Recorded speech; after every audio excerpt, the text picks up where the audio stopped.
Liberal സാമ്പത്തിക നയത്തിൻ്റെ ഒരു എഫക്റ്റായിരുന്നു. Liberal സാമ്പത്തിക നയം പറയുന്നത് എല്ലാ നാട്ടുകാരുടെ പ്രോഡക്റ്റുകളും എല്ലാ നാട്ടിലേക്കും എത്തണം എന്നായിരുന്നു. അതിൻ്റെ ഭാഗമായിട്ട് നമ്മുടെ നാട്ടിൽ മക്ഡൊണാൾഡ്സും KFCയും ഒക്കെ വന്നു അല്ലേ. അപ്പോൾ ഇത് പടിഞ്ഞാറൻ സാമ്പത്തിക വിദഗ്ധർ പറഞ്ഞപ്പോൾ നമ്മൾ മനസ്സിലാക്കിയത് നമ്മളെ നാട്ടിലെ ഇക്ബാൽ ചാൻ്റെ ചായക്കട ഒക്കെ ഫ്രാൻസിലും പിന്നെ ന്യൂയോർക്കിലൊക്കെ തുറക്കുന്നതാണ് നമ്മൾ മനസ്സിലാക്കിയത്. പക്ഷെ അങ്ങനെ ഉണ്ടായില്ല. മറിച്ച് പടിഞ്ഞാറുകാരന് അവൻ്റെ പാശ്ചാത്യൻ ആഗോള സാമ്പത്തിക കുത്തകകൾക്ക് അവരുടെ പ്രോഡക്റ്റുകൾ വിറ്റുപോകാനുള്ള മാർക്കറ്റായിട്ടാണ് നമ്മൾ മാറിയത്. നമ്മൾ എന്ന് പറഞ്ഞാൽ ഇന്ത്യ, പാകിസ്ഥാൻ, അതുപോലെ ലാറ്റിൻ അമേരിക്ക രാജ്യങ്ങൾ, നമ്മളെപ്പോലുള്ള രാജ്യങ്ങളൊക്കെ മാറിയത്. ഞാൻ പറഞ്ഞൊക്കെ മനസ്സിലായോ? ആഗോളവൽക്കരണം വന്നപ്പോൾ എല്ലാ നാട്ടുകാരും എല്ലാവരുടെയും വസ്ത്രം ധരിക്കും, എല്ലാവരുടെയും പ്രോഡക്റ്റുകൾ ഉപയോഗിക്കും എന്നൊക്കെ ആയിരുന്നു അവർ വാഗ്ദാനം ചെയ്തത്. അപ്പോൾ നമ്മൾ മനസ്സിലാക്കിയത് പാരീസിൽ ഒരു മലയാളിക്ക് മുണ്ടെടുത്ത് നടക്കാം, നമ്മളെ തുണി. അപ്പോൾ ആഗോളവൽക്കരണം വരുമ്പോൾ എല്ലാ നാട്ടിലും എല്ലാവരും, പക്ഷേ പാരീസിൽ മുണ്ടെടുത്ത് നടക്കുന്നതിന് പകരം കൊണ്ടോട്ടിയിലും തളങ്കരയിലും ബദിയടുക്കയിലും കോട്ടക്കലൊക്കെ ഉള്ള മാപ്പിള മലയാളിമാർ നല്ല പാൻസും കോട്ടും സൂട്ടൊക്കെ ഇട്ട് നടന്നു എന്നുള്ളതാണ്. ഇപ്പം നിങ്ങൾക്ക് ഒരു ഏകദേശം ഐഡിയ ഇട്ടുണ്ടോ എന്താണ് ഈ ലിബറലിസം? എല്ലാവർക്കും സ്വാതന്ത്ര്യം എന്നുള്ള പേരിലാണ് അത് വരിക. പക്ഷേ നമ്മൾ മറ്റുള്ളവർക്കൊക്കെ സ്വാതന്ത്ര്യം കൊടുക്കും. നമ്മളെ ആരും ഭരിക്കാൻ വരരുത്, നമ്മൾ മറ്റുള്ളവരെ ഭരിക്കും, ഞങ്ങളുടെ സ്വാതന്ത്ര്യത്തിൻ്റെ ആശയങ്ങൾ എല്ലാവരും സ്വീകരിക്കും എന്നുള്ളതാണ്. അപ്പോൾ അതുകൊണ്ട് മക്ഡൊണാൾഡ്സും KFCയും ഒക്കെ നമ്മുടെ നാട്ടിലുള്ളതുപോലെ ഇവിടെ നിന്നൊന്നും അങ്ങോട്ട് പോയില്ല, ആഗോള ബ്രാൻഡുകളായില്ല. നമ്മുടെ നാട്ടിൽ ഉള്ള കച്ചവട ബ്രാൻഡുകളൊക്കെ നമ്മുടെ നാട്ടിൽ തന്നെ ഒതുങ്ങി. ലിബറലിസത്തിൻ്റെ ഒരു സാമ്പത്തിക ഏരിയ പറഞ്ഞതാണ്. ലിബറലിസം എന്ന് പറഞ്ഞാൽ ഉദാരവാദം എന്നുള്ള പേരിൽ ആധുനിക കാലത്ത് രൂപപ്പെട്ടതാണല്ലോ. ഇനി ലിബറലിസത്തിൻ്റെ ഒരു രാഷ്ട്രീയ രൂപം അത് പറയാം. ലിബറലിസത്തിൻ്റെ രാഷ്ട്രീയ രൂപം എന്ന് പറഞ്ഞാൽ അത് നേഷൻ സ്റ്റേറ്റുകളാണ്. നേഷൻ സ്റ്റേറ്റുകൾ എന്ന് പറഞ്ഞാൽ അതിൻ്റെ മലയാളം ദേശരാഷ്ട്രങ്ങൾ, ഇന്ത്യ, പാകിസ്ഥാൻ, ബംഗ്ലാദേശ്, ഭൂട്ടാൻ, മ്യാൻമർ എന്നൊക്കെ പറഞ്ഞ രാജ്യങ്ങളുണ്ടല്ലോ. ഈ രാജ്യങ്ങളാണ് ലിബറലിസത്തിൻ്റെ രാഷ്ട്രീയ രൂപങ്ങൾ. അപ്പോൾ ലിബറലിസം മുന്നോട്ട് വെക്കുന്ന സാമ്പത്തിക നയം പിന്തുടരുന്ന ലോകത്താണ് നമ്മൾ ജീവിക്കുന്നത്, അത് ഉറപ്പാണ്. ലിബറലിസം മുന്നോട്ട് വെക്കുന്ന രാഷ്ട്രീയ നയം പിന്തുടരുന്ന ലോകത്താണ്, ആ ലോകത്തുമാണ് നമ്മൾ ജീവിക്കുന്നത് അല്ലേ. നേഷൻ സ്റ്റേറ്റുകൾ ലിബറലിസത്തിൻ്റെ പ്രോഡക്റ്റുകളാണ്. യഥാർത്ഥത്തിൽ ഇസ്ലാം എന്ന് മാത്രമല്ല, ലോകത്തുള്ള ഏത് മതപാരമ്പര്യങ്ങൾ എടുത്തു നോക്കിയാലും വ്യാജമായ അതിർത്തികളിൽ സ്ഥിതി ചെയ്യുന്ന ജീവിക്കുന്ന മനുഷ്യർ, എന്നിട്ട് ആ അതിർത്തിക്ക് അപ്പുറത്തുള്ള മനുഷ്യരെ അവർ വെറുക്കുക, എന്നിട്ട് അവർ നല്ല ഇന്ത്യക്കാരായി മാറുക. ഉദാഹരണം, അങ്ങനെയുള്ള ഒരു ചിന്തയെ ലോകത്ത് മുമ്പ് ജീവിച്ചു പോയ ആരും പ്രോത്സാഹിപ്പിച്ചിട്ടില്ല, ചിന്തകരൊന്നും പ്രോത്സാഹിപ്പിച്ചിട്ടില്ല. രവീന്ദ്രനാഥ് ടാഗോറിൻ്റെ ഒരു സ്റ്റേറ്റ്മെൻ്റ് ഉണ്ട്, ബംഗാളി കവി. അദ്ദേഹം പറയുന്നത്, patriotism is not my final spiritual shelter, my refuge is humanity. I won't buy broken glasses with the price of diamond എന്നൊക്കെ അദ്ദേഹം പറയുന്നുണ്ട്. അദ്ദേഹം പറഞ്ഞെന്താണെന്ന് വെച്ചാൽ, ഒരു പ്രത്യേക രാജ്യാതിർത്തി സങ്കല്പിക്കുക, എന്നിട്ട് അതിനകത്തുള്ള ആളുകളെ മാത്രം സ്നേഹിക്കുക, അതിൻ്റെ പുറത്തെ ആളുകളെ വെറുക്കുക. ഇതല്ല എൻ്റെ ആത്യന്തികമായ സ്പിരിച്വൽ ഷെൽട്ടർ. ഈ ഒരു സിസ്റ്റം അല്ല എനിക്ക് ആശ്വാസം പകരുന്നത്. മറിച്ച് മൈ റെഫ്യൂജ് ഈസ് ഹ്യൂമാനിറ്റി. എൻ്റെ ആത്മീയമായ അഭയം എന്ന് പറഞ്ഞാൽ അത് ഹ്യൂമാനിറ്റി, മാനവികതയാണ്. I won't buy broken glasses. ഞാൻ കുപ്പിച്ചില്ലുകൾ വാങ്ങുകയില്ല. By the price of diamond, വജ്രം കൊടുത്ത് ഞാൻ കുപ്പിച്ചില്ലുകൾ വാങ്ങുകയില്ല. അപ്പോൾ വജ്രമാണ് എന്ത്? മാനവികത. കുപ്പിച്ചില്ലുകളാണെന്ത്? പ്രത്യേക ദേശാതിർത്തിയിൽ ഒതുങ്ങിയുള്ള ആളുകളെ മാത്രം സ്നേഹിക്കുക, അതിന് പുറത്തുള്ള ആളുകളെ വെറുക്കുക. എത്രത്തോളം അതിന് പുറത്തുള്ള ആളുകളെ വെറുക്കുന്നോ അത്രത്തോളം നമ്മൾ ഈ ദേശക്കാരനായി മാറുന്നു എന്നുള്ളൊരു ലോജിക്ക് അടിസ്ഥാനപരമായിട്ട് മുൻകാലത്ത് ജീവിച്ചു പോയ സമൂഹങ്ങളിലേ ഇല്ല. ഇസ്ലാമിലില്ല എന്നല്ല പറഞ്ഞത്, മുൻകാലത്ത് ജീവിച്ചു പോയ സമൂഹങ്ങളിലേ ഇല്ല. അന്ന് പ്രത്യേക സാമ്രാജ്യങ്ങളൊക്കെ ഉണ്ടാവും, ആ സാമ്രാജ്യങ്ങൾക്ക് കീഴിൽ ലോ ആൻഡ് ഓർഡർ ഉണ്ടാവും, അതിനനുസരിച്ച് ആളുകൾ ജീവിക്കും, അത്രേ ഉണ്ടായിരുന്നുള്ളൂ. എല്ലാ മനുഷ്യരോടും ഒരുപോലെ സ്നേഹമായിരുന്നു. ഇന്നിപ്പോൾ നമ്മുടെ നാട്ടിലെ സാഹചര്യം എന്താണ്? എത്രത്തോളം പാകിസ്ഥാൻകാരനെ വെറുക്കുന്നു അത്രമേലധികം ഇന്ത്യക്കാരനായി മാറുന്നു. അങ്ങനെയല്ലേ? Inversely proportional. The more you hate a Pakistani, the more you become an Indian, and vice versa. അങ്ങനല്ലേ? അപ്പൊ ലിബറലിസം മുന്നോട്ട് വെച്ചത്, ആധുനിക സെക്യുലർ മോഡേണിറ്റി നമ്മോട് പറഞ്ഞത് ഇതാ, ഞങ്ങളുടെ കയ്യിലൊരു ആശയമുണ്ട്, നിങ്ങൾ നിങ്ങളുടെ മതങ്ങളൊക്കെ ഒഴിവാക്കിയിട്ട് ഇതാ ഞങ്ങളുടെ ആശയങ്ങൾ സ്വീകരിക്കൂ എന്ന് പറഞ്ഞപ്പോൾ അവർ തന്ന ആശയങ്ങളാണ് ഇപ്പോൾ ഈ പറഞ്ഞു തരുന്നത്. ഞങ്ങളുടെ കയ്യിലുള്ളതാണ് ഇതാ ഏറ്റവും മഹത്തരമായ ആശയങ്ങൾ, ഇത് മനുഷ്യരെ വിമോചിപ്പിക്കും, ദിസ് വിൽ ലിബറേറ്റ് ഹ്യൂമാനിറ്റി എന്നൊക്കെ പറഞ്ഞ് നമുക്ക് തന്ന ആശയങ്ങളുടെ അവസ്ഥയാണ് ഈ പറഞ്ഞുകൊണ്ടിരിക്കുന്നത്. ഇതിൻ്റെ സാമ്പത്തിക നയത്തിൻ്റെ ഒരു അവസ്ഥ നമ്മൾ ആദ്യം പറഞ്ഞു.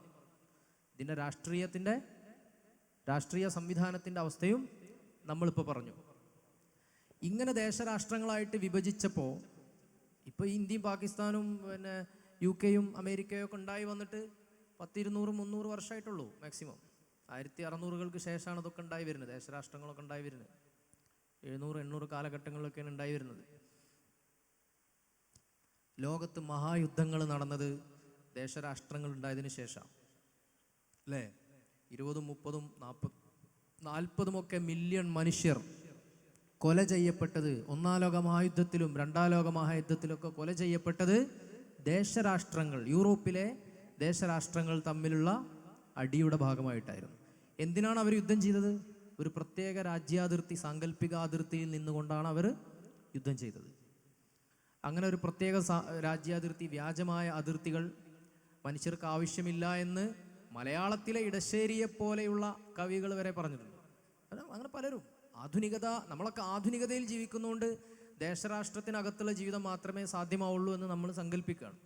ദേശരാഷ്ട്രങ്ങൾ രൂപപ്പെടുന്നതിന് മുമ്പും ഇവിടെ മനുഷ്യജീവിതം സാധ്യമായിരുന്നു, മനുഷ്യന്മാർ ജീവിച്ചിരുന്നു, സ്നേഹിച്ചിരുന്നു, എല്ലാം പങ്കുവച്ചിരുന്നു. ഞാൻ പറഞ്ഞു വരുന്നത്, ഇപ്പം രൂപപ്പെട്ട ഈ ലോക വ്യവസ്ഥ ഉണ്ടല്ലോ, ഈ വ്യവസ്ഥയെ ആരുണ്ടാക്കിയതാണ്? ആധുനിക സെക്കുലർ യൂറോപ്യന്മാർ അവരുടെ ആശയത്തിനനുസരിച്ച് രൂപീകരിച്ചെടുത്തതാണ്. അല്ലാതെ ലോകം ഉണ്ടായ മുതൽ ഇങ്ങനെയൊന്നുമല്ല എന്ന് നിങ്ങൾ തെറ്റിദ്ധരിക്കരുത്. Do you get me? എനിക്ക് പറയാവുന്നതിൽ ഏറ്റവും ലളിതമായ മലയാളത്തിലാണ് ഇപ്പോൾ ഞാൻ ഈ വിഷയം പറഞ്ഞുകൊണ്ടിരിക്കുന്നത്. ഇനി എന്തെങ്കിലും സംശയങ്ങളുണ്ടെങ്കിൽ നിങ്ങൾക്ക് ചോദിക്കാം, കുഴപ്പമൊന്നുമില്ലല്ലോ. ഒന്നാം ലോക മഹായുദ്ധത്തിൽ മില്യൺ കണക്കിന് ആളുകൾ മരിച്ചു, രണ്ടാം ലോക മഹായുദ്ധത്തിൽ മില്യൺ കണക്കിന് ആളുകൾ മരിച്ചു. എന്തിനു വേണ്ടിയിട്ടായിരുന്നു? പ്രത്യേകിച്ചൊരു മൂല്യത്തിന് വേണ്ടിയിട്ടാണോ? അല്ല. ദേശാതിർത്തികൾക്ക് മേൽ, വിഭവങ്ങൾക്ക് മേലുള്ള കുത്തക പിടിച്ചടക്കാൻ വേണ്ടി. അതുപോലെ ഫാസിസം വന്നു. ഫാസിസം ആധുനിക യുഗത്തിലാണ് വന്നത് അല്ലേ? ഒരു പ്രത്യേക വിഭാഗക്കാരെ മാത്രം പിന്നെ ശുദ്ധരക്തമുള്ളവരാക്കി മാറ്റുകയും മറ്റുള്ളവരൊക്കെ കൊല ചെയ്യപ്പെടുകയും ചെയ്യാന്നുള്ള സാഹചര്യം വന്നത് എപ്പോഴാണ്? ആധുനികതയിലാണ്. ലോക ചരിത്രം, മാനവ ചരിത്രം കണ്ടതിൽ വെച്ച് ഏറ്റവും വലിയ അടിമത്തം ഉണ്ടായത് സെക്യുലർ മോഡേണിറ്റിയിലാണ്, സെക്യുലർ ആധുനികതയിലാണ്. ഏതായിരുന്നു? ട്രാൻസ് അറ്റ്ലാന്റിക് സ്ലൈവറി എന്നാ പറയാം. ആഫ്രിക്കയിൽ നിന്നും അടിമകളെ അറ്റ്ലാന്റിക് സമുദ്രം വഴി കടത്തി അമേരിക്കയിലും യൂറോപ്പിലൊക്കെ കൊണ്ടുവന്ന് പണിയെടുപ്പിക്കുന്ന ആ അടിമത്തം, അത് ബ്രിട്ടീഷുകാർ കേരളത്തിലൊക്കെ നടപ്പാക്കിയിട്ടുണ്ട്. പക്ഷെ ഈ അടിമത്തത്തെക്കുറിച്ച് നമ്മൾ പഠിച്ചിട്ടില്ല. പക്ഷെ ഇസ്ലാമിലുള്ള അടിമത്തം, എൻ്റെ പൊന്നോ, എന്തോ ഒരു ആവേശമാണ് എല്ലാവർക്കും സംസാരിക്കാൻ. ആധുനികതയിൽ സംഭവിച്ച സ്ലൈവറി മനുഷ്യ ചരിത്രത്തിൽ അതിന് മുമ്പുണ്ടായിട്ടില്ല. യുദ്ധങ്ങൾ, ആധുനികതയിലുണ്ടായ യുദ്ധങ്ങൾ, കമ്മ്യൂണിസത്തിൻ്റെ പേരിൽ കൊല ചെയ്യപ്പെട്ടത്, ദേശീയതയുടെ പേരിൽ കൊല ചെയ്യപ്പെട്ടത്, ഫാസിസത്തിൻ്റെ പേരിൽ കൊല ചെയ്യപ്പെട്ടത്, ഇതിൻ്റെയൊക്കെ കണക്കെടുത്ത് നോക്കുകയെന്നുണ്ടെങ്കിൽ നബി സല്ലല്ലാഹു അലൈഹി വസല്ലം തങ്ങൾ ചെയ്യേണ്ടി വന്ന യുദ്ധങ്ങളിൽ കൊല ചെയ്യപ്പെട്ടത് വളരെ കുറഞ്ഞ ശതമാനം. നബി സല്ലല്ലാഹു അലൈഹി വസല്ലം ചെയ്ത മൊത്തം യുദ്ധങ്ങളുടെ കണക്കെടുത്തിട്ട് അതിൽ പങ്കെടുത്ത ആളുകളും കൊല്ലപ്പെട്ട ആളുകളും തമ്മിൽ നോക്കിയാൽ 100-1. നേരെ മറിച്ച് ആധുനികതയിൽ നടക്കുന്ന യുദ്ധങ്ങളോ പങ്കെടുത്ത ആളുകൾ കുറച്ചാണ്, പക്ഷെ കൊല ചെയ്യപ്പെട്ട ആളുകൾ കൂടുതലാണ്. കാരണം എന്താ? കൊല്ലലാണ് മെയിൻ. എങ്ങനെയാണ്? 1-ാം ലോക മഹായുദ്ധം 2-ാം ലോക മഹായുദ്ധമൊക്കെ നടക്കുമ്പോൾ പട്ടാളക്കാർ മാത്രമല്ല കൊല ചെയ്യപ്പെടുന്നത്. ടെക്നോളജി ഉപയോഗിച്ചിട്ട് വ്യാപകമായ വയലൻസ് മറ്റു രാജ്യങ്ങളിൽ ഉണ്ടാക്കി. സിവിലിയൻസും കൂടെ കൊല്ലപ്പെട്ടു. നബി സല്ലല്ലാഹു അലൈഹി വസല്ലം നടത്തിയ യുദ്ധങ്ങളിൽ സിവിലിയൻസ് അല്ല കൊല്ലപ്പെടുക, കൊല്ലാൻ വേണ്ടി ഇങ്ങോട്ട് വരുന്ന ആളാണ് തിരിച്ചങ്ങോട്ട് കൊല്ലുക. അല്ലാതെ ആ പരിസരത്തുള്ള എല്ലാവരെയും കൊല്ലുമോ? ഇല്ല. പക്ഷെ ആധുനികതയിൽ നടക്കുന്ന യുദ്ധങ്ങളിൽ കൊല ചെയ്യപ്പെടുന്നത് ആ മെഷീൻ ഗണ്ണോ തോക്കോ മിസൈലോ ഉപയോഗിക്കുന്ന ആൾ മാത്രമാണോ? അല്ല, സ്ത്രീകളും കുട്ടികളൊക്കെയാണ്.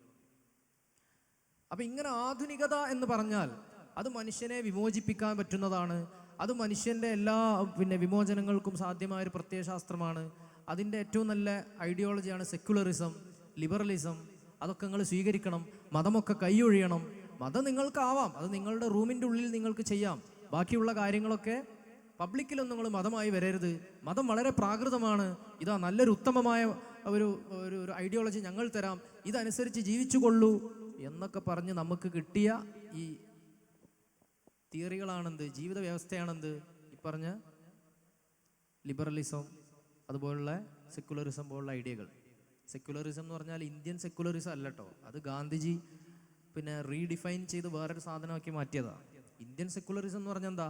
ഹിന്ദുവും മുസ്ലിമും സിഖും പാഴ്സിയും ജൈനനും എല്ലാവരും സമഭാവനയോടെ, എല്ലാവർക്കും എല്ലാ മതക്കാരോടും സ്നേഹഭാവനയോടെ ജീവിക്കുക എന്നുള്ളതാണ് ഇന്ത്യൻ സെക്യുലറിസം.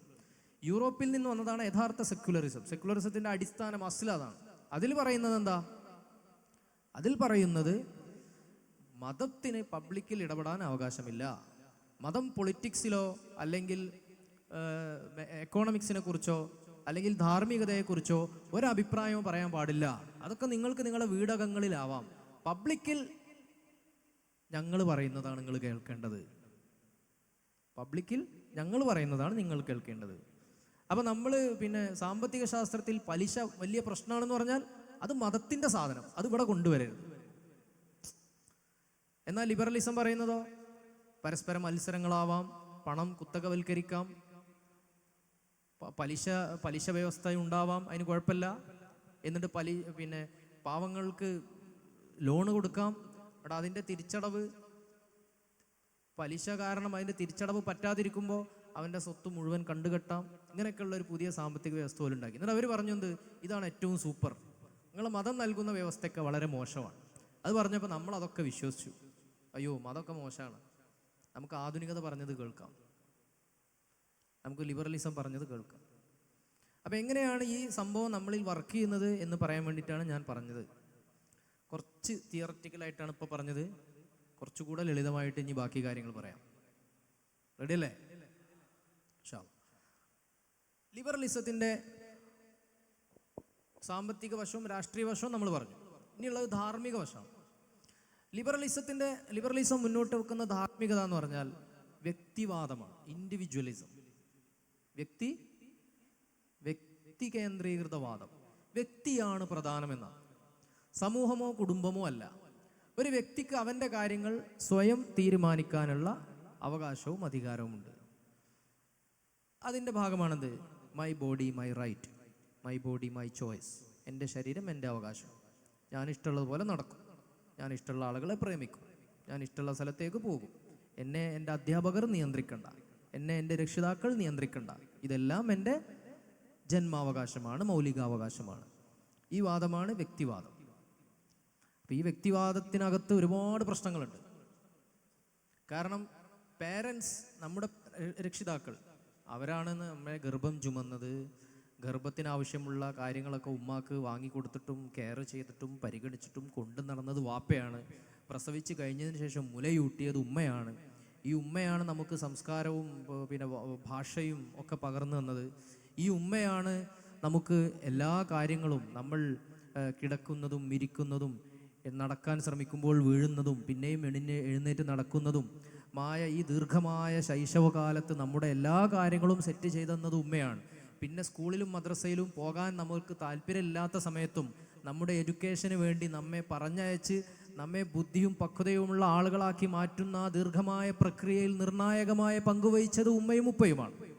ഈ ഉമ്മാക്കും ഉപ്പാക്കും മക്കളെ നിയന്ത്രിക്കാൻ പറ്റൂല. അത് ടോക്സിക് പാരന്റിങ് ആണ് എന്നാണ് ആര് പറയുന്നത്? ലിബറൽ ഐഡിയോളജിയിൽ നിന്നും ഉത്സുകരായ, അതിൽ നിന്നും പ്രചോദനം ഉൾക്കൊണ്ട ആളുകൾ പറയുന്നത്. അപ്പോൾ എനിക്കൊരു 18-19 വയസ്സായി. പിന്നെ എൻ്റെ എല്ലാ കാര്യങ്ങളും ഞാൻ തീരുമാനിക്കും. അപ്പോൾ വാപ്പാക്ക് ഒരു അധികാരമില്ല. പിന്നെ ആർക്കാ അധികാരമുള്ളത്? അത് സ്റ്റേറ്റിന്. സ്റ്റേറ്റ് ആരുണ്ടാക്കിയതാ? ലിബറലിസത്തിൻ്റെ പൊളിറ്റിക്കൽ എൻറ്റിറ്റി അല്ലേ സ്റ്റേറ്റ് എന്ന് പറഞ്ഞാൽ.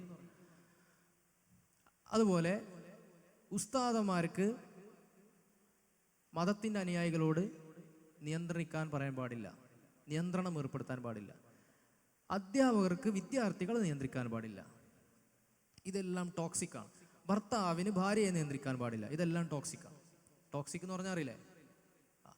ഇങ്ങനെയാണ് ഇവർ സെറ്റ് ചെയ്ത് വെച്ചിട്ടുള്ളത്. അപ്പോൾ ഇത്രയധികം വ്യക്തിവാദത്തിലേക്ക് ചുരുങ്ങുന്ന അവസ്ഥയെയാണ് ലിബറൽ ധാർമ്മികത പ്രോത്സാഹിപ്പിക്കുന്നത്. ഒരു ഉദാഹരണം പറഞ്ഞാൽ, ഒരു കുട്ടി, US-ലുള്ള ഒരു വിദ്യാർത്ഥി, ഒരു ചെറുപ്പക്കാരൻ,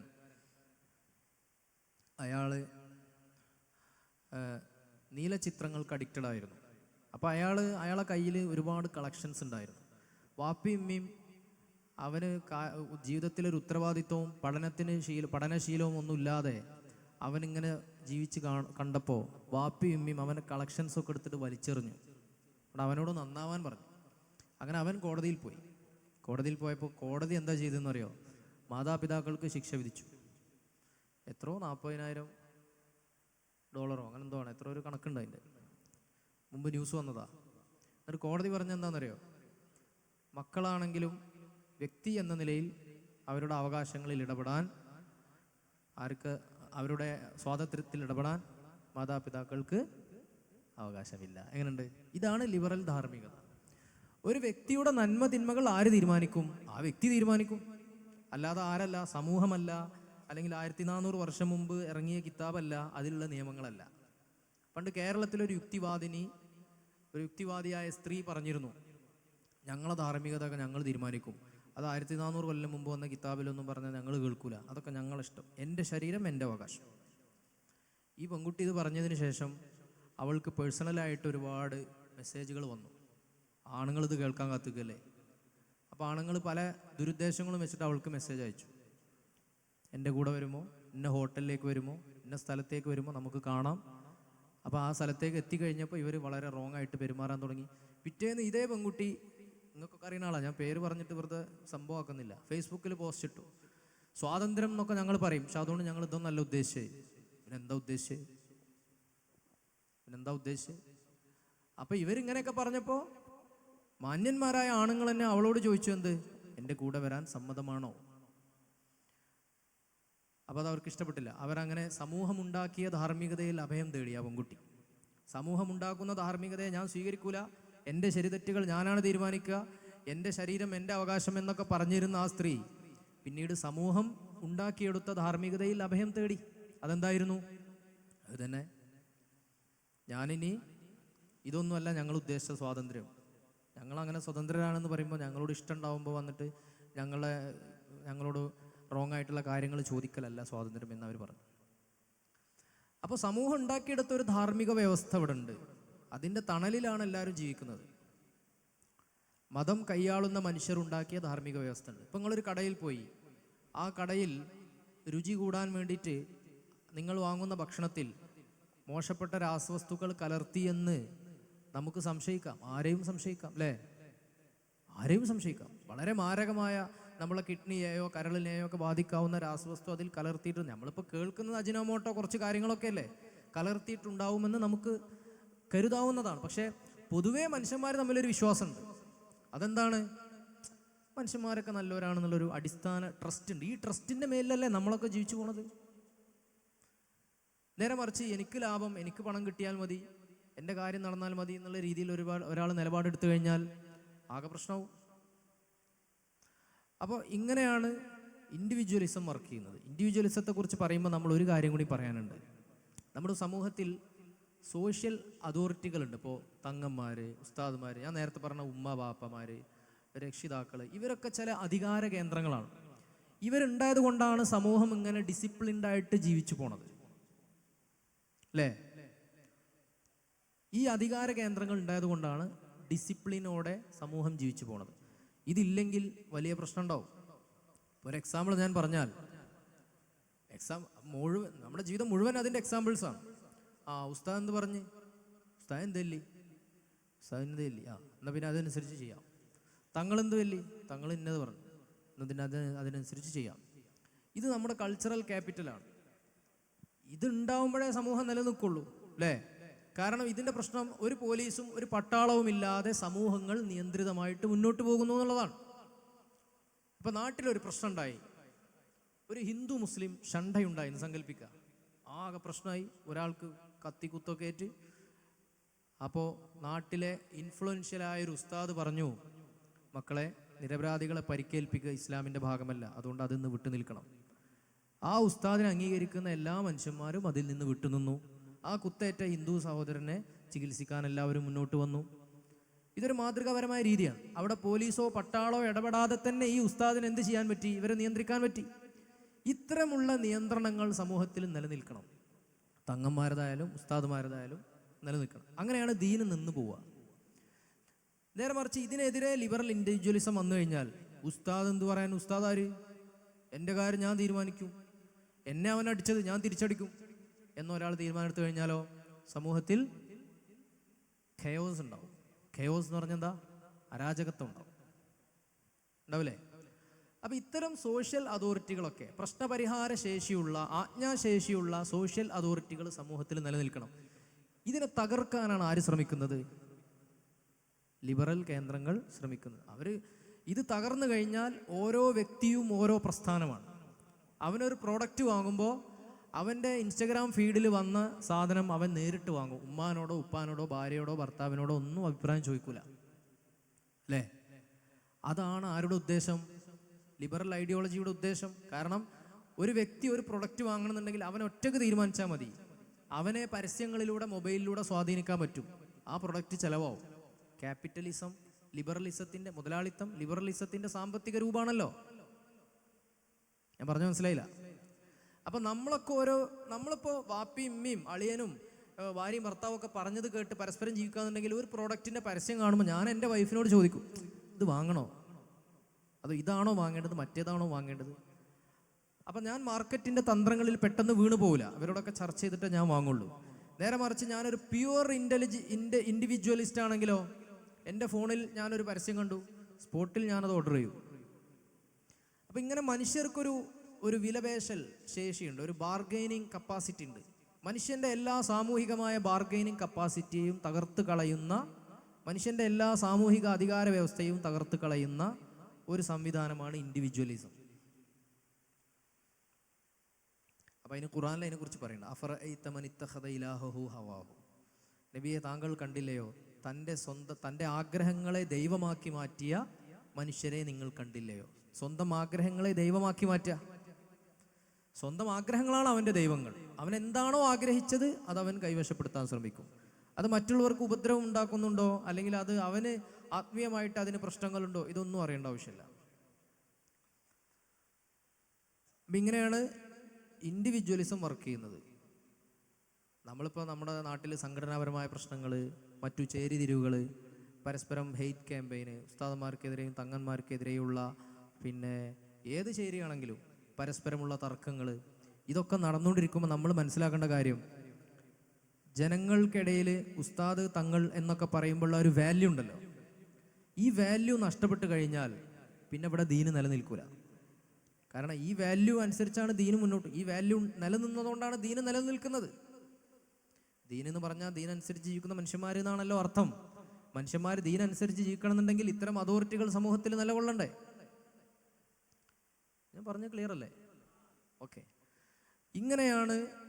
അപ്പോൾ എന്തുകൊണ്ടാണ് നമ്മൾ ലിബറലിസത്തെ എതിർക്കുന്നത്? ലിബറൽ ഇൻഡിവിജ്വലിസം എങ്ങനെയാണ് നമ്മുടെ ജീവിതത്തെ ബാധിക്കുന്നത് എന്നാണ് ഞാൻ പറഞ്ഞു വരുന്നത്. ഇനി മറ്റൊരു കാര്യം പറയാം. ഇൻഡിവിജ്വലിസത്തിൻ്റെ മറ്റൊരു സാധനമാണ് ചോയ്സ്. എൻ്റെ ഇഷ്ടം, അതൊക്കെ അവരവരുടെ ചോയ്സാണ്. ഇപ്പോൾ 8ാം ക്ലാസ്സിൽ പഠിക്കുന്ന ഒരു പെൺകുട്ടി അല്ലെങ്കിൽ 8ാം ക്ലാസ്സിൽ പഠിക്കുന്ന ഒരു ആൺകുട്ടി, ആ കുട്ടിക്ക് വേണ്ടിയുള്ള എല്ലാ കാര്യങ്ങളും ഉമ്മയും ബാപ്പയും ചെയ്തു കൊടുത്ത് എല്ലാ ഗിഫ്റ്റുകളും വാങ്ങിക്കൊടുക്കും. എല്ലാ ബർത്ത്ഡേക്കും ക്ലാസ്സിലെ എല്ലാ കുട്ടികൾക്കും കേക്കും ഇതൊക്കെ കൊടുത്തേക്കും. അങ്ങനെ അവൾക്ക് വേണ്ടി ഫുള്ള് സപ്പോർട്ട് അവൾ ചെയ്യും, മാതാപിതാക്കൾ ചെയ്യും. അങ്ങനെയാണ് അവൾ 9ലെത്തിയപ്പോൾ അവൾക്കൊരു ലവ് അഫെയർ ഉണ്ടാവുന്നത്, അല്ലെങ്കിൽ അവനൊരു ലവ് അഫെയർ ഉണ്ടാവുന്നത്. അപ്പോൾ മാതാപിതാക്കൾ എന്ത് പറയും? അത് ചെയ്യാൻ പാടില്ല, പഠനത്തിൽ ഫോക്കസ് ചെയ്യണം, അതിന് വേണ്ടിയിട്ടാണല്ലോ ഞങ്ങൾ ഇത് കാര്യങ്ങളൊക്കെ ചെയ്യുന്നത്. അപ്പോൾ അവൻ്റെ മറുപടി, അതൊക്കെ എൻ്റെ ചോയ്സ് അല്ലേ, അതൊക്കെ ഓരോരുത്തരുടെ ഇഷ്ടങ്ങളല്ലേ, അതിലൊക്കെ നിങ്ങൾ ഇടപെടാൻ പറ്റുമോ? ഇതിനാണ് എന്തെന്ന് പറയാം, ഇൻഡിവിജ്വലിസം എന്ന് പറയാം. ഇതിനെ ഏറ്റവും കൂടുതൽ പ്രോത്സാഹിപ്പിക്കുന്ന ഒരു ഐഡിയോളജിയാണ് ലിബറലിസം. കാരണം ആ കുട്ടിയുടെ ആത്യന്തികമായി ആ കുട്ടിക്ക് ആ അഫെയർ ഉപകാരപ്പെടുമോ, അല്ലെങ്കിൽ അവളുടെ സ്റ്റഡീസിനെ അല്ലെങ്കിൽ അവൻ്റെ സ്റ്റഡീസിനെ അത് ബാധിക്കുമോ എന്നുള്ളതൊന്നും ലിബറലിസം നോക്കുന്നില്ല. അപ്പപ്പോഴുള്ള അവൻ്റെ സന്തോഷം എന്താ, അല്ലെങ്കിൽ അവളുടെ സന്തോഷം എന്താ, അതിനെ സപ്പോർട്ട് ചെയ്യുക എന്നുള്ളതാണ്. അധ്യാപകർക്ക് പോലും, സ്കൂളിലെ അധ്യാപകർക്ക് പോലും ഇപ്പോൾ ഇടപെടാൻ പറ്റുന്നില്ല അങ്ങനത്തെ വിഷയത്തിലൊന്നും. ഇപ്പോൾ കുറച്ച് ആൺകുട്ടികളും പെൺകുട്ടികളും എപ്പോഴും ഒരുമിച്ച് ഇങ്ങനെ നടക്കുന്നു, ചിരിക്കുന്നു, പല കാര്യങ്ങളും ചെയ്യുന്നു, മോശപ്പെട്ട പല രീതിയിൽ അവരെ കാണുന്നു. അപ്പോൾ അധ്യാപകർ ഇടപെടുന്നു. അപ്പോൾ അധ്യാപകർക്ക് കിട്ടുന്ന ഓമന പേരെന്താണെന്നറിയോ? സദാചാര പോലീസ്, മോറൽ പോലീസിങ്. കുട്ടികളെ ഇങ്ങനെ വെറുതെ പ്രേമിച്ച് കളിച്ച് നടക്കണ്ട, നിങ്ങൾക്ക് പഠനത്തിൽ ഫോക്കസ് ചെയ്യേണ്ട സമയമാണ്, ഭാവി നോക്കണം, അച്ചീവ്മെൻറ്റുകൾ ഉണ്ടാവണം, അതാണ് പ്രധാനം എന്ന് ടീച്ചേഴ്സിന് പറയാൻ അനുവാദമില്ല. ടോക്സിക്. മറിച്ച് അത് ആരുടെ ഇഷ്ടമാണ്? അതൊക്കെ അവരുടെ പേഴ്സണലായ ഇഷ്ടങ്ങളാണ്. എന്നിട്ട് അവർ പറയുന്നത് ഈ ഹിജാബൊക്കെ ഇടുന്നത് ചോയ്സിനെതിരാണ്, പേഴ്സണൽ ചോയ്സിനെതിരാണ്, ഓപ്പറേഷനാണ്, അടിച്ചമർത്തലാണ്. ഇസ്ലാമിൽ സ്ത്രീകൾ അടിച്ചമർത്തപ്പെടുന്നു. എന്നിട്ട് അവൾ ലിപ്സ്റ്റിക്കും ഇതൊക്കെ ഇടുന്നതോ അത് അവളുടെ സ്വന്തം ചോയ്സാണ് അല്ലേ? അപ്പോൾ ലിപ്സ്റ്റിക് ഇടുന്ന നമ്മുടെ കസിൻ, നമ്മുടെ ഹിജാബ് ഇടുന്ന നമ്മളെ പെങ്ങളെ നോക്കിയിട്ട് പറയണേ, നീയൊക്കെ എന്ത്, നീയൊക്കെ ഒപ്രസ്ഡാണ്, നീയൊക്കെ അടിച്ചമർത്തപ്പെട്ടിരിക്കുന്നു, എന്നെ കണ്ട് ജീവിക്കും, ഞാനൊക്കെ ഫ്രീ. പക്ഷെ അവർ നല്ലവരാന്ന് തോന്നിപ്പിക്കാൻ അവരെന്ത് ചെയ്യും? സമൂഹത്തിൽ നിലയും വിലയുള്ള പലരെ കുറിച്ച് ഒരുപാട് കുറ്റങ്ങളോട് പറയും. അപ്പൊ അതിങ്ങനെ വായിച്ചു ശരിയാട്ടോ, അപ്പൊ ആ കുറ്റമുള്ള കുറ്റം തന്നെ ആയിരിക്കും, ഇല്ലാത്തതാവൂല. അപ്പൊ ഇങ്ങനെ കണ്ട് കണ്ട് കണ്ട് ശരിയാട്ടോ. അപ്പൊ ഈ പറഞ്ഞ ആളുകൾ ഇങ്ങനെ ഒരു വലിയ ആളായിട്ട് അറിയാതെ ഇങ്ങനെ ഉയർന്നു വരും. ഈ പരിപാടിയാണ് ലിബറലിസം ലോകത്ത് ചെയ്തത് എന്നാണ് ഇസ്ലാം ഇൻ ലിബറലിസം എന്ന പുസ്തകത്തിൽ ജോസഫ് മസാദൊക്കെ പറയുന്നത്.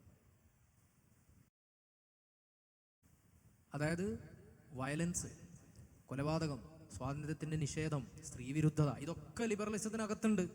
പക്ഷെ അതൊക്കെ അവർ ഇസ്ലാമിനെതിരെ ആരോപിച്ചു. ലിബറലിസത്തിനകത്തുള്ള ഒരു സ്ത്രീ വിരുദ്ധത പറയും ഉസ്താദ് എന്ന് വെച്ചാൽ സ്ത്രീയുടെ ഒബ്ജക്ടിഫിക്കേഷനാണ്, സ്ത്രീയുടെ നഗ്നതാ പ്രദർശനമാണ്. സ്ത്രീയെ ലിബറൽ മോഡേണിറ്റി പ്രൊജക്റ്റ് ചെയ്തതുപോലെ വേറെ പ്രൊജക്റ്റ് ചെയ്തിട്ടില്ലല്ലോ. സിനിമ പോസ്റ്ററുകളാണെങ്കിലും പോണോഗ്രഫി ആണെങ്കിലും മറ്റു കാര്യങ്ങൾ എല്ലാത്തിലും. എന്നിട്ട് അതാണ് പുരോഗമനം, അതാണ് വ്യക്തി സ്വാതന്ത്ര്യം എന്ന പേരിലാക്കി തീർത്തു. എന്നിട്ടോ അതൊക്കെ മറച്ചു നടക്കുന്നത് അത് മോശമാണ് എന്ന് വരുത്തി തീർത്തു. ഇത്ര വലിയ ദ്രോഹം സ്ത്രീയോട് ചെയ്യാനുള്ള. പക്ഷെ ഇത് സ്ത്രീ വിരുദ്ധതയായിട്ട് നമ്മളൊന്നും മനസ്സിലാക്കിയിട്ടില്ല. നമ്മളെ വീട്ടിനകത്തെ പെൺകുട്ടികൾ പോലും ഇതെന്താണ്, ഇത് ടോക്സിക് ഒന്നുമല്ല, ഇത് വളരെ സ്വതന്ത്രമായ ലോകം. നേരെ മറിച്ച് ഇസ്ലാം തട്ടമിടാൻ പറയുന്നത് മാത്രം പ്രാകൃതം. അങ്ങനെ ഉണ്ടല്ലോ, അങ്ങനെ ഒരു പരിപാടി ഉണ്ട്. ഹോമോഫോബിയ. സ്വവർഗരതിക്കാരനായ ഒരാണോ പെണ്ണോ, അപ്പൊ അയാൾക്ക് ഹെട്രോ നോർമാറ്റീവ് ലൈഫ്, ഭർത്താവിനെയും ഭാര്യയും ഓപ്പോസിറ്റ് സെക്സിലുള്ള ആളെ വിവാഹം കഴിച്ച് സന്തോഷമായി ജീവിക്കാനുള്ള ഒരു സാഹചര്യം ഒരുക്കി കൊടുക്കാനുള്ള കൗൺസിലിങ്ങും മറ്റും ചെയ്യാൻ വേണ്ടി ഇവർ സമ്മതിക്കൂല. മറിച്ച് ഇവരെന്ത് പറയും, ഇതന്നെ നീ ഇങ്ങനെ തന്നെ, ഇങ്ങനെയാണ് നീ ആവേണ്ടത്, ഇതാണ് നിന്റെ സ്വാഭാവികത എന്ന് പറഞ്ഞിട്ട് അങ്ങനെ ചെയ്യാൻ അയാൾ നിർബന്ധിക്കും. അയാൾക്ക് പൊതുവെ സമൂഹത്തിൽ എല്ലാവരും ജീവിക്കുന്ന പോലെ ആവാനുള്ള കോച്ചിങ് കൊടുക്കല്ലേ വേണ്ട. കൂടുതൽ എളുപ്പം അതാണല്ലോ, അത് ചെയ്യൂല. അതുപോലെ ജെൻഡർ ഡിസ്ഫോറിയ ഉള്ള ആളുകൾ, ആണിന്റെ ശരീരമാണ് പെണ്ണിന്റെ മനസ്സുള്ള ആളുകൾ, അവരോട് ഇതൊരു സൈക്കോളജിക്കൽ ഇഷ്യൂ ആണ്, ഇതൊരു കുറച്ച് ഹോർമോൺ ചികിത്സയും ഇതൊക്കെ തന്നു കഴിഞ്ഞാൽ നമുക്ക് ആണിന്റെ ശരീരത്തിനനുസരിച്ച് തന്നെ മനസ്സാക്കാനുള്ള ശ്രമം നടത്താം എന്ന് പറയില്ല. മറിച്ച് പകരം ഇത് നീ ഇങ്ങനെ തന്നെയാണ്, നീ പെണ്ണാണ്, ശരിക്ക് നിന്റെ ശരീരം, നിന്റെ ലിംഗം അതൊന്നും നോക്കണ്ട, നിന്റെ മനസ്സെന്താണ് പറയുന്നത് അതാണ് നീ എന്ന് പറഞ്ഞിട്ട് സർജറി ചെയ്യാൻ പ്രോത്സാഹിപ്പിക്കുകയും ലിംഗമൊക്കെ മുറിച്ച് കളയുകയും ചെയ്യും. എന്നിട്ട് പിന്നെ ആകെ ടെൻഷനായി, പ്രയാസമായി, വേദനയും മറ്റൊക്കെ ആയി ആത്മഹത്യ ചെയ്യുകയും ചെയ്യും. ഇങ്ങനെയാണ്. ഇതൊക്കെ വിരുദ്ധതാണ്. ഇവര് ഹോമോഫോബിക് ഇവരാണ്, പിന്നെ മിസോജീനിസ്റ്റ് ഇവരാണ്, സ്ത്രീ വിരുദ്ധർ ഇവരാണ്, എല്ലാവരാണ്. അതൊക്കെ ഇസ്ലാമിനോട് പറഞ്ഞിട്ട് എന്തായി, അവര് നല്ല കുട്ടികളായി. അവര് മീൻസ് ലിബറൽ നെറേറ്റീവ് ഉൽപ്പാദിപ്പിക്കുന്ന ആളുകൾ. അപ്പം ഇസ്ലാം ഇല്ലെങ്കിൽ ലിബറലിസം അല്ല. അതാണ് രസം. അത് എഡ്വേർഡ് സൈഡൊക്കെ പറഞ്ഞു. എഡ്വേർഡ് സൈഡ് ഓറിയന്റലിസത്തെ കുറിച്ച് പറയുന്നുണ്ട്. Islam is orient is integral to orientalism എന്ന് പറയുന്നത്. ഇസ്ലാമും അതിൻ്റെ ഒരു പ്രധാന ഭാഗം എന്നതുപോലെ ജോസഫ് മസാദൊക്കെ പറഞ്ഞത് Islam is integral to liberalism. Liberalism എന്നുള്ള സാധനത്തിന് ജീവിക്കണം എന്നുണ്ടെങ്കിൽ എന്ത് വേണം? ഇസ്ലാമിന് കുറ്റം പറയണം. ഇതാണ് ലോകത്തുണ്ടായ അനുഭവം. പറഞ്ഞത് മനസ്സിലാവുണ്ടോ? ഇപ്പോൾ പിന്നെ റഷ്യയിലെ സോവിയറ്റ് യൂണിയനും അമേരിക്കയും തമ്മിലുള്ള ശീതയുദ്ധ കാലം ഉണ്ടായല്ലോ. ആ കാലഘട്ടത്തിൽ US എന്ന് ഇറങ്ങുന്ന സിനിമകളിലെ വില്ലന്മാരാരായിരുന്നു? റഷ്യക്കാരായിരുന്നു. കാരണം അവരുടെ ശത്രുക്കൾ അവരാണല്ലോ. കുറച്ച് കാലം കഴിഞ്ഞ് സോവിയറ്റ് യൂണിയൻ തകർന്നതിന് ശേഷം പിന്നെ പാശ്ചാത്യ നാഗരികതയ്ക്ക് ഒരു ശത്രുവിന് ആവശ്യം വന്നു. അങ്ങനെ അവർ കണ്ടെത്തിയ ശത്രുവായിരുന്നു ആര്? 9/11 ശേഷം ഇസ്ലാം. പിന്നീട് വേൾഡ് ട്രേഡ് സെന്റർ അക്രമം, ഇറാനിലെ വിപ്ലവമൊക്കെ നടന്നതിന് ശേഷം മുതൽ തന്നെ വേൾഡ് ട്രേഡ് സെന്റർ അക്രമം നടന്നതിന് ശേഷം പ്രത്യേകിച്ചും ഹോളിവുഡ് സിനിമകളിലെ പ്രധാന വില്ലന്മാരാരായിരുന്നു? താടിയും തൊപ്പിയും തലപ്പാവൊക്കെ ഉള്ള ആളുകളായിരുന്നു. സീരിയസ്ലി അതിനെക്കുറിച്ച് പഠനങ്ങളുണ്ട്. അപ്പം അങ്ങനെ ഒരാൾ റുക്കൂ ചെയ്യും, സുജുജു ചെയ്യും, ഇങ്ങനെ സലാം വീട്ടും, വലൈക്കും അസ്സലാം വലൈക്കും, പിന്നെ ബോംബ് പൊട്ടണം അങ്ങനെ കാണിക്കും. അപ്പോൾ ആളുകൾ ഇത് കണ്ട് റിലേറ്റ് ചെയ്യും. നിസ്കരിക്കുന്ന ആളുകളാണ് ബോംബ് പൊട്ടിക്കുന്നത് എന്നുള്ളൊരു സാധനം റിലേറ്റ് ചെയ്യും. അങ്ങനെ ലോകത്ത് അങ്ങനെ ഒരുപാട് കാര്യങ്ങൾ. ഇങ്ങനെയൊക്കെ ചെയ്യുന്ന ആളുകൾ എന്താണ് ഇസ്ലാമിനെ കുറിച്ച് പറഞ്ഞത്? ഇപ്പോൾ അഫ്ഗാനിസ്ഥാനിൽ മുസ്ലിം പുരുഷന്റെ ആധിപത്യത്തിന് കീഴിൽ പ്രയാസപ്പെട്ടുകൊണ്ടാണ് മുസ്ലിം സ്ത്രീ ജീവിക്കുന്നത്. ആ സ്ത്രീയെ മുസ്ലിമിന്റെ ടോക്സിക് മാസ്കുലിനിറ്റിയിൽ നിന്നും ഒപ്രസീവ് പൗരുഷത്തിൽ നിന്നും അഫ്ഗാനിലെ പെണ്ണിനെ രക്ഷപ്പെടുത്താൻ വേണ്ടിയിട്ടാണ് അഫ്ഗാനിൽ അധിനിവേശം നടത്തുന്നത് എന്നാണ് ജോർജ് ബുഷിന്റെ പെങ്ങൾ പറഞ്ഞത്. അപ്പൊ അത് കേട്ടപ്പോൾ ലോകം മുഴുവൻ വിശ്വസിച്ചു. കാരണം ഇസ്ലാം പറഞ്ഞാൽ വളരെ മോശമാണ്, മുസ്ലിം പുരുഷന്മാർ മുസ്ലിം സ്ത്രീയെ അടിച്ചമർത്തിക്കൊണ്ടിരിക്കുകയാണ്. അഫ്ഗാനിലാണെങ്കിൽ പറയും ഒപ്രസീവ് പൗരുഷത്തിൽ നിന്നും അഫ്ഗാനിലെ പെണ്ണിനെ രക്ഷപ്പെടുത്താൻ വേണ്ടിയിട്ടാണ് അഫ്ഗാനിൽ അധിനിവേശം നടത്തുന്നത് എന്നാണ് ജോർജ് ബുഷിന്റെ പെങ്ങൾ പറഞ്ഞത്. അപ്പൊ അത് കേട്ടപ്പോൾ ലോകം മുഴുവൻ വിശ്വസിച്ചു. കാരണം ഇസ്ലാം പറഞ്ഞാൽ വളരെ മോശമാണ്, മുസ്ലിം പുരുഷന്മാർ മുസ്ലിം സ്ത്രീയെ അടിച്ചമർത്തിക്കൊണ്ടിരിക്കുകയാണ്. അഫ്ഗാനിലാണെങ്കിൽ പറയും വേണ്ട, അവിടെ താലിബാനല്ലേ ഭരിക്കണത്, എന്തായാലും അവിടുത്തെ സ്ത്രീകളുടെ കാര്യം മഹാകഷ്ടമാണ്, അതുകൊണ്ട് അമേരിക്കൻ സൈന്യം കയറിയിട്ട് അവിടുത്തെ അവിടുത്തെ ആണുങ്ങളൊക്കെ കൊന്നോട്ടെ, കുഴപ്പമില്ല, എന്നിട്ടെങ്കിലും അഫ്ഗാനിലെ സ്ത്രീകൾ രക്ഷപ്പെടുമല്ലോ എന്ന മാനസികാവസ്ഥയിലേക്ക് ലോകം മാറി. എന്നിട്ട് അധിനിവേശം നടത്തിയിട്ട് കൊന്നതിൽ 75% ആരായിരുന്നു? അഫ്ഗാനിലെ സ്ത്രീകളും കുട്ടികളും ആയിരുന്നു. ഇതിനാണ് നമ്മൾ ലിബറൽ റെസ്ക്യൂ മിഷൻ എന്ന് പറയുന്നത്. അത് നിങ്ങളൊക്കെ പെണ്ണുങ്ങളെ, മതത്തിൽ ജീവിക്കുന്ന പെണ്ണുങ്ങളെ, ആ ആണുങ്ങൾ അടിച്ചമർത്തിയിരിക്കുകയാണ്, ഞങ്ങളിതാ രക്ഷപ്പെടുത്താൻ വരുന്നു എന്നുള്ള ആ ഒരു വളരെ ഫേക്കായിട്ടുള്ള ഒരു റെസ്ക്യൂ മിഷൻ. പക്ഷേ അഫ്ഗാനിൽ യുദ്ധം റിപ്പോർട്ട് ചെയ്യാൻ പോയ ഒരു ബ്രിട്ടീഷ് ജേർണലിസ്റ്റ് ഉണ്ട്. ആരാണ്? യുവോൺ റിഡ്ലി അഫ്ഗാനിലെ അവരെ തടവിലിട്ട പോരാളികളുടെ, താലിബാൻകാരായ അല്ലാത്തവരുമായ അവിടുത്തെ ആളുകളോടൊക്കെ ഇടപഴകിയപ്പോൾ വളരെ മാന്യമായിട്ടാണ് യുവോൺ റിഡ്ലിനോട് അവിടുത്തെ ആണുങ്ങൾ പെരുമാറിയത്. അതിൽ ആകൃഷ്ടരായിട്ടാണ് അവർ മുസ്ലിമായത്. അപ്പോൾ അഫ്ഗാനിലെ പുരുഷനാരാ? വെസ്റ്റേൺ മീഡിയ കൊണ്ടുവന്ന അഫ്ഗാനിലെ പുരുഷനാരാ? വളരെ മോശമാണ്, വളരെ ടോക്സിക്കാണ്, വളരെ ഒപ്രസീവാണ്, വളരെ ഡെമോണിക്കാണ്. പക്ഷേ അവിടെ പോയി എല്ലാം കണ്ട് മനസ്സിലാക്കി ഇവർ ഇസ്ലാമിലേക്ക്. ഇവരുടെ ധാരണ വേറെ ആയിരുന്നു. മലാല യൂസുഫ്സായിനെ നമുക്ക് എല്ലാവർക്കും അറിയാം അല്ലേ? മലാല യൂസുഫ്സായി എന്നുള്ള പേര് കേൾക്കാത്തവർ ഇവിടെ ഇല്ല. പക്ഷെ റേച്ചൽ കോറി എന്നുള്ള പേര് കേട്ടവരെത്ര ആളുണ്ട്? റേച്ചൽ കോറി എത്ര ആളൊന്ന് കൈബുക്കോ? റേച്ചൽ കോറി മോനെ, റേച്ചൽ കോറിനെ കിട്ടണോ? ഇപ്പൊ കൈബുക്കിയ വെറുതെ ആണോ? റേച്ചൽ കോറി എന്ന് പേര് കേട്ടൊരു കൈബുക്കോ? റേച്ചൽ കോറി എന്ന് പറഞ്ഞാൽ ഒരു അമേരിക്കൻ വനിതയായിരുന്നു. അവർ കൊല്ലപ്പെട്ടത് എങ്ങനെയെന്നറിയോ? ഫലസ്തീനിലെ സാധുക്കളായ മുസ്ലിങ്ങളുടെ വീടുകളൊക്കെ ഇടിച്ചു നിരത്തുന്ന ഒരു ബുൾഡോസറിന് മുന്നിൽ പോയി നിന്നിട്ട് അവിടുത്തെ പട്ടാളക്കാരോട് പറഞ്ഞു, ഇത് മനുഷ്യാവകാശ ലംഘനമാണ്, ഇത് ചെയ്യാൻ പാടില്ല എന്ന് പറഞ്ഞപ്പോൾ ആ അഫ്ഗാനി പട്ടാളക്കാരൻ അതേ ബുൾഡോസർ റേച്ചൽ കോറിയുടെ ശരീരത്തിലൂടെ കയറ്റിയിട്ടാണ് അവളെ കൊന്നത്. ഇത് പാശ്ചാത്യ മീഡിയ ആഘോഷിച്ചിട്ടില്ല. കാരണം അവിടെ വില്ലൻ ഇസ്രായേലി പട്ടാളക്കാരനാണ്, അല്ലാതെ അഫ്ഗാനിലെ മുസ്ലിം അല്ല, അല്ലെങ്കിൽ അറബ് മുസ്ലിം അല്ല. അതുകൊണ്ടാണ് വില്ലൻ മുസ്ലിം ആവുമ്പോൾ അതിൻ്റെ ഇര കൂടുതൽ പ്രൊജക്റ്റ് ചെയ്യപ്പെടും. അതിന് തെളിവാണ് മലാല യൂസുഫ്സായി. ഇത് ലിബറലിസത്തിൻ്റെ ഒരു ഹിപ്പോക്രസിയാണ്. കാപട്യം. ഇത്തരം കാപട്യങ്ങൾ തിരിച്ചറിഞ്ഞിട്ട് വേണം നമ്മൾ ഇതിനോട് പ്രതികരിക്കാൻ.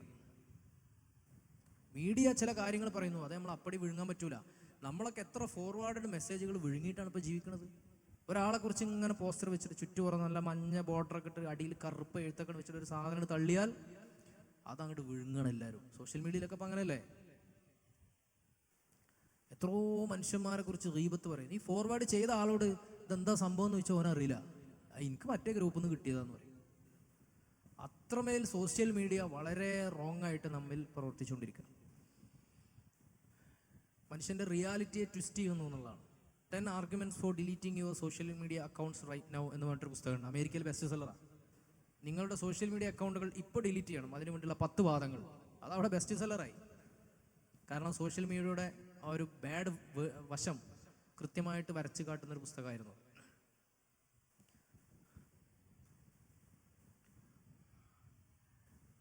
അപ്പം ഇങ്ങനെയുള്ള ഒരുപാട് കൗണ്ടർ ആഖ്യാനങ്ങളൊക്കെ നമ്മൾ വായിക്കുകയും പഠിക്കുകയും സമൂഹത്തോട് ബോധ്യപ്പെടുത്തുകയും ചെയ്യണം. പരസ്പര തൗഫീഖ് ചെയ്യട്ടെ. അപ്പം ലിബറലിസത്തിൻ്റെ തിയറിയും ഒന്നുമല്ല ഞാൻ കൂടുതൽ പറഞ്ഞത്. തിയറി കുറച്ചൊക്കെ പറഞ്ഞെങ്കിലും നമ്മുടെ ജീവിതത്തിൽ അതെങ്ങനെ ഇടപെടുന്നു എന്നുള്ളത് വ്യക്തമാക്കുന്ന രീതിയിലാണ് ഞാൻ സംസാരിച്ചത്. അപ്പോഴേ നമുക്ക് അതിൻ്റെ ഗൗരവം മനസ്സിലാവുള്ളൂ. നിങ്ങൾ ഈ കേട്ടത് നിങ്ങൾ നോട്ടാക്കി മാറ്റണം. ഇതിനെ നിങ്ങൾ ഡെവലപ്പ് ചെയ്യണം. ഡെവലപ്പ് ചെയ്തിട്ട് കൂടുതൽ പോയിന്റ് നിങ്ങൾ കളക്ട് ചെയ്യണം. എന്നിട്ട് അത് മറ്റുള്ളവർക്ക് ഷെയർ ചെയ്യുകയൊക്കെ വേണം.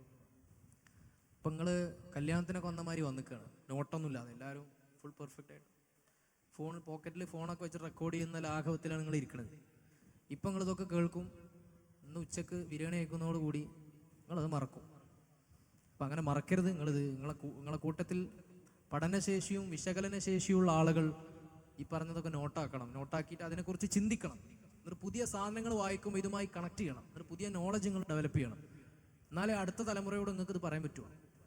കുറച്ച് നോക്കിക്കട്ടെ. അസ്സലാമു അലൈക്കും. എല്ലാവരും ഒന്ന് എണീറ്റ് നിൽക്കോ.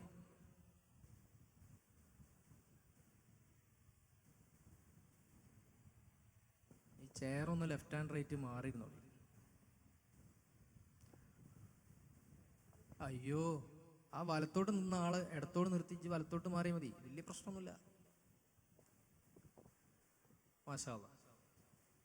ഇനി വേണമെങ്കിൽ ഈ ഭാഗം തന്നെ മാറി നിൽക്കട്ടോ, അതിനും കുഴപ്പമില്ല. ചളി ഉണ്ട് അല്ലേ? It's okay.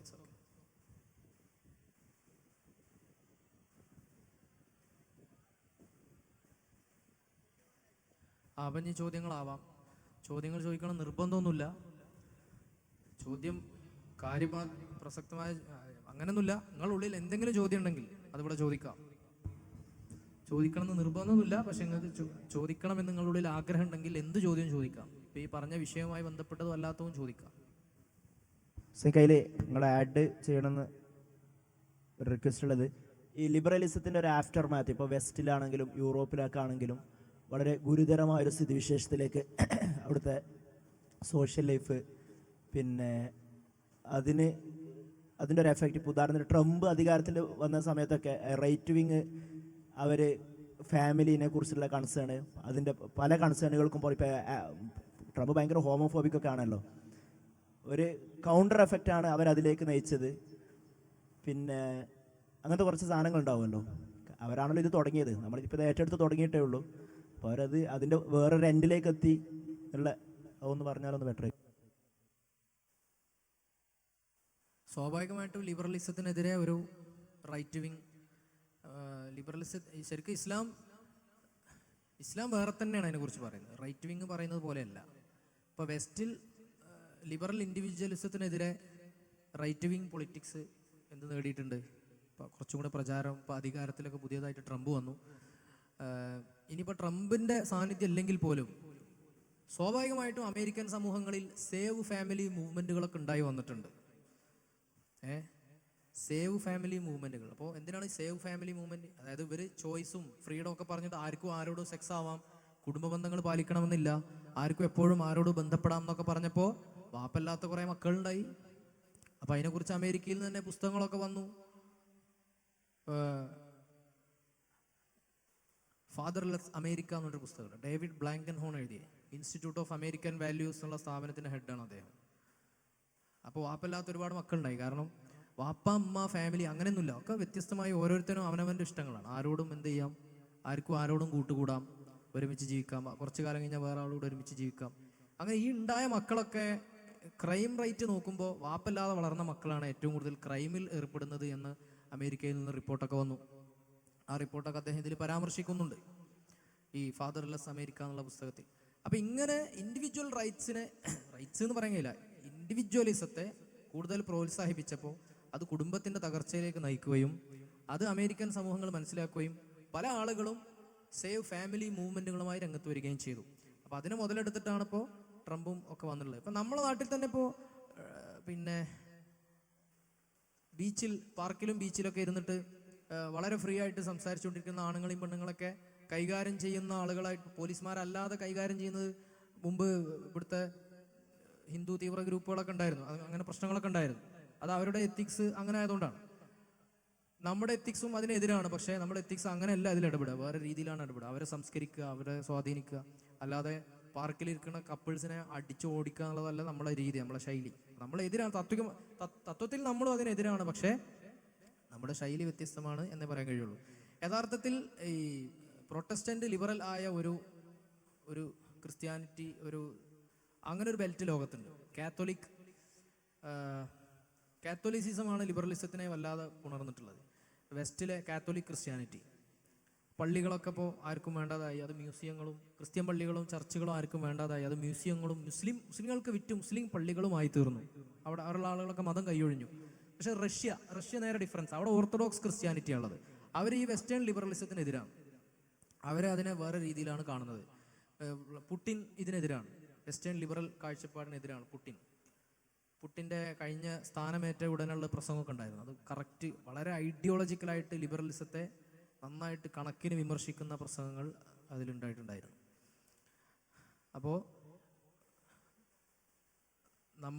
നമ്മളൊരിക്കലും ട്രംപ് പോയ വഴിയെ അല്ല നമ്മൾ പോവുക, നമുക്ക് നമ്മളുടേതായ നിലപാട് അതിലുണ്ട്.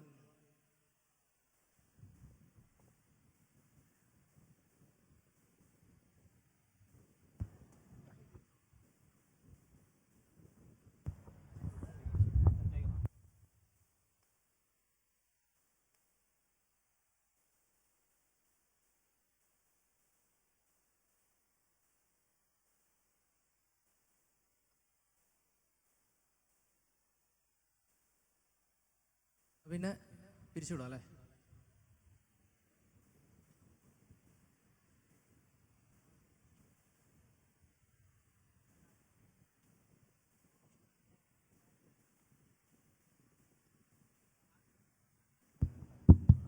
ഈ ലിബറലിസത്തിൻ്റെ പൊളിറ്റിക്കൽ ആശയമല്ലേ സെക്യുലറിസം.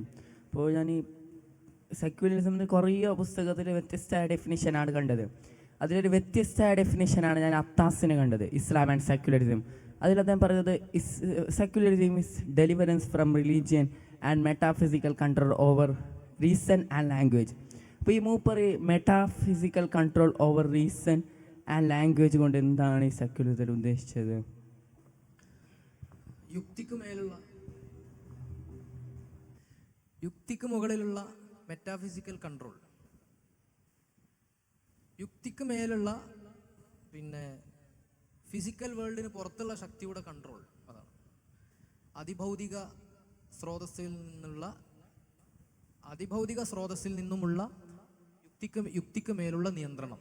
അതാണ് ഉദ്ദേശം. എന്ന് പറഞ്ഞാൽ അറിവ് മനുഷ്യന് യുക്തി കൊണ്ട് നേടാം, ബുദ്ധി കൊണ്ട് നേടാം. പക്ഷെ അറിവിൻ്റെ പരമമായ സ്രോതസ്സ്, അബ്സല്യൂട്ടായ സോഴ്സ് യുക്തിയല്ല, മറിച്ച് വഹിയാണ്. അല്ലേ? വഹി. അപ്പോൾ യുക്തി കൊണ്ട് മനുഷ്യർക്ക് അറിവ് നേടാൻ കഴിയും. പക്ഷെ യുക്തി തോറ്റുപോകുന്ന ഒരു യുക്തിക്ക് ആക്സസ് ഇല്ലാത്തൊരു മണ്ഡലമുണ്ട്. ആ മണ്ഡലത്തിൽ നിന്നുമുള്ള അറിവ് നമുക്ക് സാധ്യമാണെന്നുണ്ടെങ്കിൽ വഹി അനിവാര്യമാണ്.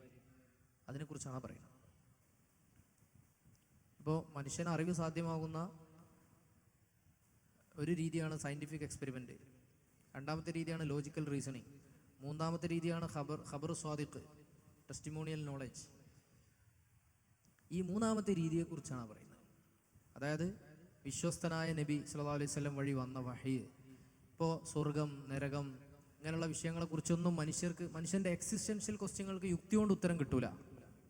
ഇപ്പോൾ ഹംസ ആൻഡ്രിയാസ് സോർസിസ് അദ്ദേഹത്തിൻ്റെ ഡിവൈൻ റിയാലിറ്റി എന്നുള്ള പുസ്തകത്തിൽ പറയുന്നുണ്ട്, ഒരു മനുഷ്യൻ ഒരു എയർക്രാഫ്റ്റിൽ ഇരിക്കുകയാണ്, എയറോപ്ലെയിനിൽ ഇരിക്കുകയാണ്. പെട്ടെന്ന് അയാൾ ഞെട്ടി ഉണർന്നപ്പോൾ അദ്ദേഹത്തിന് മനസ്സിലായി എന്ത്, തന്നെ ആരോ മയക്കി കിടത്തിയതാണ്, സെഡേറ്റ് ചെയ്തിട്ട് അവിടെ ഇട്ടതാണ്.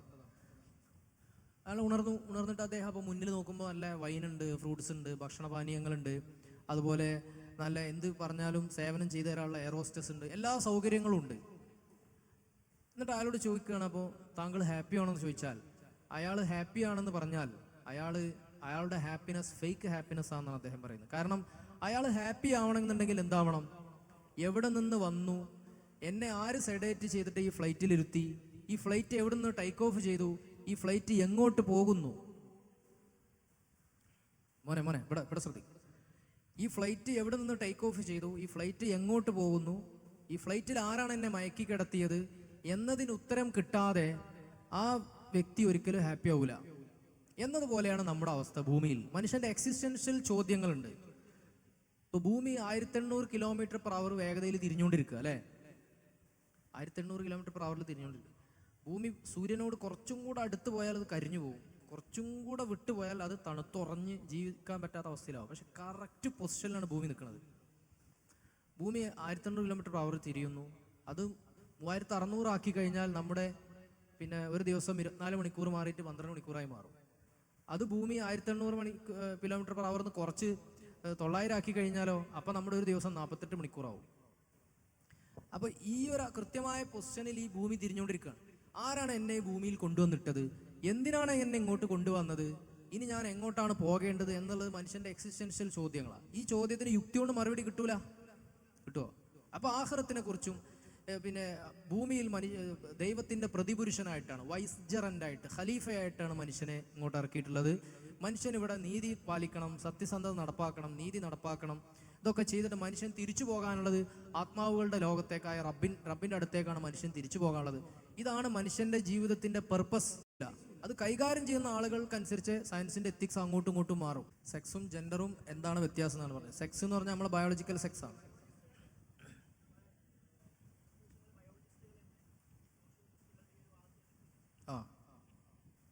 അതെ, ആധുനിക ജെൻഡർ തിയറി എന്ന് പറഞ്ഞൊരു സംഭവമുണ്ട്, modern gender theory. It says that sex and gender is different. Gender is social construct. If you have a penis, if you have secondary sexual characteristics as a male, and if you are biologically a male, still you have a chance to be a female if you argue so. For example, I argue here, I identify myself as a woman. If I am in Sweden, if I am in UK, if I am in Canada, I can go to the bathroom of females. Because I argue that I identify myself as a woman.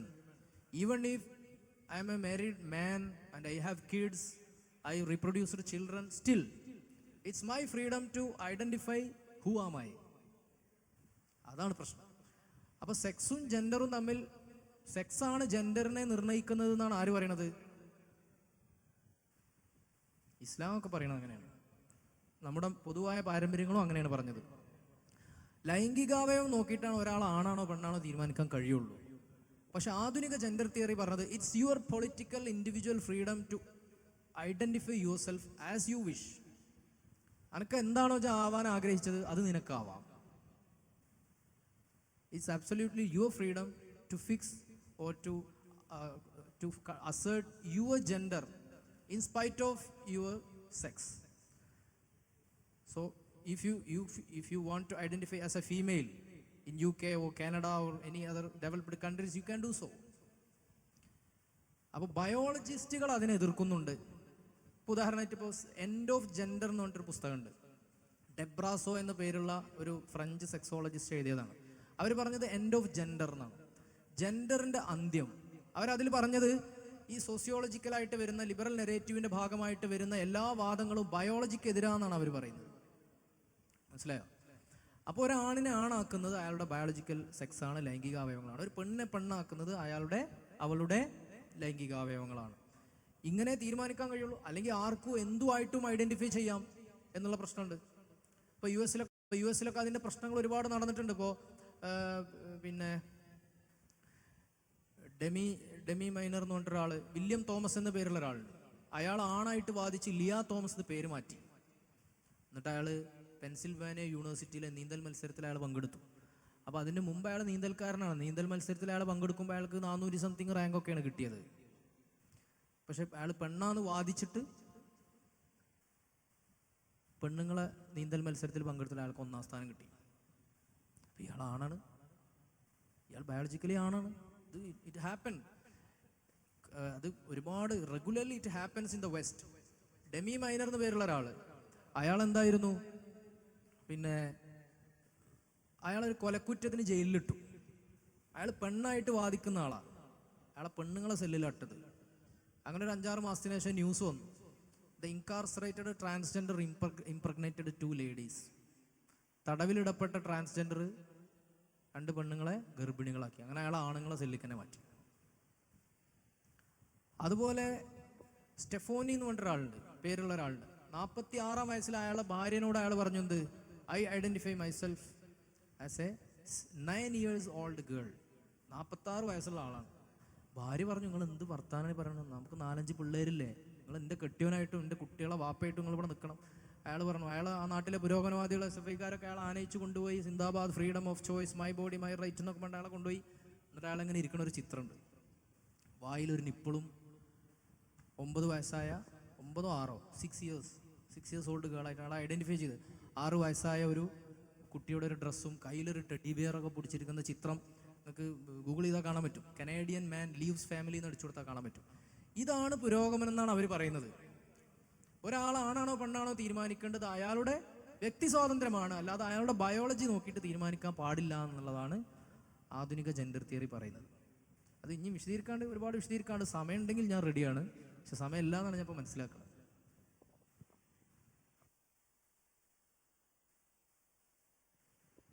ഇതിന് കൂട്ടത്തിൽ പറയാനുള്ളത്, gender dysphoria എന്ന് പറഞ്ഞിട്ടൊരു അസുഖമുള്ള മനുഷ്യന്മാരുണ്ട്. ആണായിരിക്കും പക്ഷെ പെണ്ണിൻ്റെ മനസ്സുണ്ടാവും, പെണ്ണായിരിക്കും പക്ഷെ ആണിൻ്റെ മനസ്സുണ്ടാവും. ഈ അസുഖത്തെ അസുഖമായിട്ട് തന്നെ കണ്ട് ചികിത്സിക്കുകയാണ് ചെയ്യേണ്ടത്. പക്ഷെ ആ അസുഖം മാറ്റാനുള്ള ഫിസിയോളജിക്കൽ സൈക്കോളജിക്കൽ ചികിത്സയൊന്നും നടത്താൻ ഈ LGBTQ ആക്ടിവിസ്റ്റുകൾ സമ്മതിക്കൂല. മറിച്ച് അത് അവരുടെ സ്വാതന്ത്ര്യമാണെന്ന് പറഞ്ഞിട്ട് അത് അവിടെ നിർത്തലാണ്. അതാണ് ഇപ്പം നമ്മൾ അനുഭവിക്കുന്ന പ്രതിസന്ധി. അസുഖമുള്ള ആളുകളെ നമ്മൾ അങ്ങനെ തന്നെ കാണും, അതിന് പ്രശ്നമൊന്നുമില്ല, അതിന് നമുക്ക് പ്രശ്നമില്ല. പക്ഷെ എന്തിനാണ് നമ്മൾ എതിർക്കുന്നതെന്നറിയോ? ആർക്കും ഏത് സമയത്തും ഞാനൊരു പെണ്ണാണെന്ന് വാദിക്കാൻ ഒരാണിന് അവകാശം, ഏത് പെണ്ണിനും ഞാനൊരാണാണെന്ന് വാദിക്കാനുള്ള അവകാശം. അത് ആധുനിക ജെൻഡർ തിയറി പൊളിറ്റിക്കലി വകവെച്ച് കൊടുത്തു എന്നുള്ളതാണ് നമ്മുടെ പ്രശ്നം. അതിനെയാണ് നമ്മൾ വിമർശിക്കുന്നത്.